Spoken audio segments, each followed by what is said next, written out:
Hello and welcome, and in this stock analysis video I will share with you my simple investing process which has helped me get a consistent return of over 20%.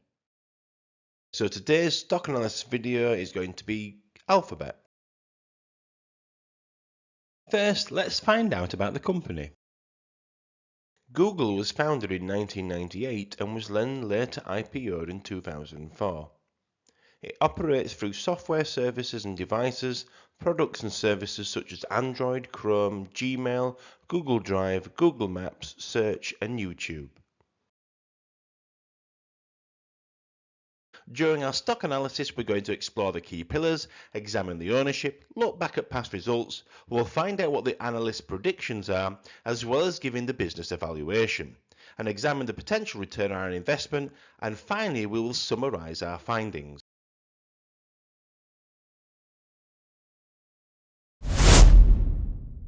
Let's start by looking at the key pillars for the trailing 12 months. In the book Rule 1 by Phil Town, he suggests that these are the key metrics when first evaluating a business. The first pillar we are going to explore is the earnings per share. This is where we take the net income and divide it by the shares outstanding.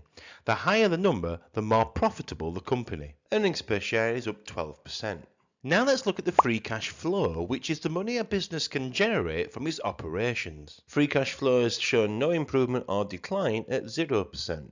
Then we come to the next pillar, which is revenue, and this tells us how good the company is at generating income before deducting expenses. Revenue is up by 4%. Book value is calculated by subtracting the total liabilities from the total assets, and this indicates the equity growth for the company. Book value is also up by 4%. Now we want to turn our attention to the management of the business by looking at the return on invested capital and the return on equity. These two measures allow us to assess a company's efficiency at allocating capital under its control. Return on invested capital is 26% and return on equity is 38%. Now we move on to debt, and Phil Town prefers a company that is able to pay off debt with their free cash flow within 3 years. Debt can be paid off within 6 months. In this next section, we will now focus on other key metrics which will help define an excellent business. Now let's look at the gross margin, which is the amount of money a company retains after incurring the direct costs associated with producing the goods it sells and the services it provides. Gross margin is 57%. Next we come to the operating profit margin. This tells us how much profit a company makes on $1 of sales after paying for costs of production, such as wages and raw materials, but before paying any interest or tax. Operating profit margin is great at 29%. For Terry Smith, free cash flow yield provides a more realistic view of a business's financial health and profitability. He typically looks for a company that has a free cash flow yield of 5% or higher. Free cash flow yield is 3.18%. As we are potential shareholders, we will now want to look at the average book value growth for the last 10 years. Book value growth is 9%, with the lowest being this year at 4%. Ben Miller believes earnings growth is the biggest indicator to a company's stock price. The average growth for the last 5 years is 24%. I've included a link if you want to check out the investors page and see the annual report. This is Bitesize Investments, giving you a step-by-step approach to your investment journey. There are currently 13 super investors who own this company. If we look back at Ray Dalio's previous sales and purchases, we can see he has both bought and sold shares in Google in the past few years and has increased his stake in the last quarter. He has $939 million invested in Google, and this makes up 4.8% of his overall portfolio. However, 18 other super investors have sold shares. Terry Smith has previously bought Google shares, but over the last year he has been selling. He has $1.22 billion invested in Google, and this makes up 4.8% of his overall portfolio, so he just seems to be trimming the stock. Now we look at the past historical prices of the company, as this will help us build a picture of periods of success or failure the business has been through. If we look back at the past performance of Alphabet, we can see from 2014 to 2021 they were making gains year on year. However, in 2022 and 2023 their average share price was flat, but it seems to be continuing to grow this year. On average, the analysts believe that price target should be about $188, but some believe it can go as high as $220. $25. Analyst reports suggest that Alphabet is probably at fair value at the moment, and the overall consensus is that Alphabet is a buy. And collectively, the analysts believe the company can continue to grow between 16 and 34% over the next few years. So I'll use the current earnings per share of 6.63 as my starting point when creating a valuation. Based on a combination of past growth and future analyst predictions, I'm going to estimate the earnings per share will grow by 20%. I'm going to give Alphabet a PE of 30.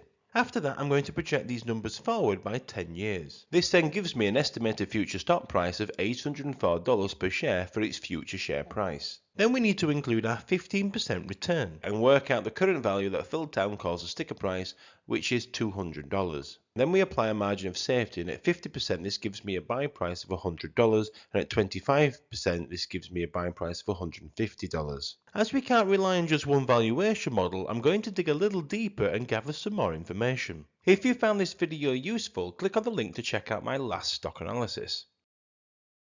In this next section, I'm going to get some help from some super investors. To start off with, I will use the Peter Lynch PE ratio model to help determine if the share price is overvalued, fairly valued, or undervalued. So we take the share price, add the dividend yield, and divide it by the current PE ratio. Using this valuation model, it suggests that Alphabet are greatly undervalued. Then we're going to move on to Warren Buffett's 10-cap model, where you divide the free cash flow with the market cap. The higher the percentage, the more the company is undervalued. Using this valuation, it suggests that Alphabet is at fair value. After that, we're going to move on to Joel Greenblatt's favourite tool for working out if a company is correctly valued, which is dividing the enterprise value by the earnings before interest and tax. Using Joel Greenblatt's method, this suggests that Alphabet is at fair value too. Finally, I've also included Philtown's earnings per share growth model that I used earlier. Using the Philtown earnings per share growth model, it suggests that Alphabet needs to drop before it enters my price target, but only if my assumptions are correct. Therefore, I'm going to look back at the stock chart to help me gauge which zone Alphabet is currently in. If you're interested in reading any of the books by the super investors I've mentioned today, please look in the description to find out more information. Based on the book The Lunchtime Trader, I'm going to split the 5-year stock chart into 4 zones to determine the current movement of the company and to help identify key indicators such as when to buy and sell the stock. Our first zone is the market bottom for Alphabet, which is about $90. Then we come to zone 2, which is between $118 and $150. Then zone 3 is between $150 and $175. And finally, we currently seem to be in zone 4, which is over $175.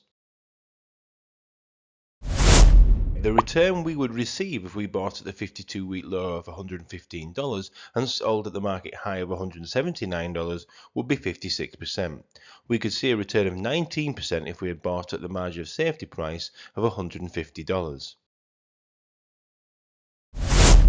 Google established themselves as the #1 search company and own 83% of the market, which has given them a wide moat. After dropping the ball and having a few hiccups when launching their own AI products, Alphabet now seem to be going in the right direction with Gemini. Alphabet is a well-run company which constantly looks to innovate and improve the consumer experience. But the question for all tech companies is what's next? If you've enjoyed the video, it would be greatly appreciated if you would like and subscribe to help the channel grow. And finally now we'll summarise what we found out about the company. When reviewing the key pillars, Alphabet scored 8.5 out of 12. Under ownership, 13 super investors have bought in the last few quarters and 20 have sold shares. Historically, the share price is moving upwards again after a couple of years of going nowhere. Analysts are indicating Google is a buy and they're predicting they will grow between 15 and 34% over the next 5 years. Using the different valuation models, my personal buy price would be $150 or less. Alphabet have a wide moat and it's believed they own about 83% of the market. And my final overall rating is 4 stars out of 6 and I've given this a category A rating within my own stock watch list. And for full disclosure, it's a stock I own. I'm currently putting together a video about my portfolio which I'm hoping to release later this week. Thank you for joining me during this stock analysis video. As I'm a relatively new channel, please consider using the comment section to help me develop the content I am creating. And don't forget to like and subscribe.